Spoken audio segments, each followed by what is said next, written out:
I still remember the day I saw Emmanuel's eyes turn cold, the day he traded his future for a fleeting high. His parents thought education would save him, but it was the beginning of the end. I grew up in a small village in Nigeria, where education was a luxury few could afford.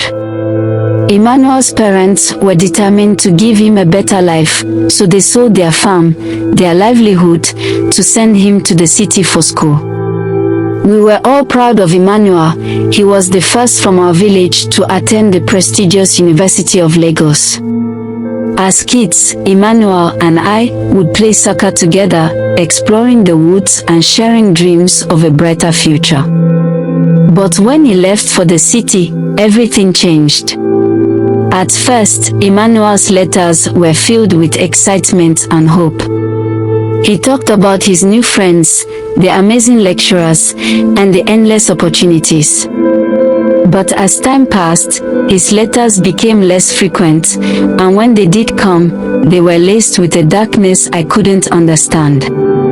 I visited Emmanuel during my NYSC, National Youth Service Corps program in Lagos. What I saw shook me to my core. Emmanuel was no longer the bright-eyed boy I knew.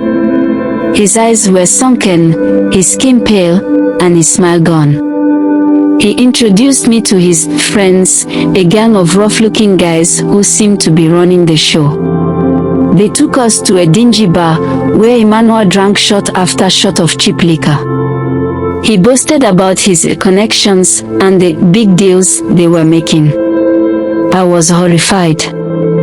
This wasn't the Emmanuel I knew. As we left the bar, I confronted him. What happened to your studies? Your parents sacrificed everything for you. Emmanuel just laughed, his eyes glinting with a malevolent spark. You won't understand, bro. This is the real world. School is scam. Over the next few months, Emmanuel dropped out of school, got involved in shady dealings, and eventually landed in jail for armed robbery. The last time I saw Emmanuel, he was sitting in a cramped cell. His eyes empty, his spirit crushed. I asked him what went wrong. He whispered, I traded my future for a taste of power. Now I'm paying the price. As I left the prison, I couldn't shake the feeling that Emmanuel's parents' sacrifice had been in vain. The education they thought would save him had become his downfall. Emmanuel's story spread like wildfire through our village, a cautionary tale about the dangers of ambition without values.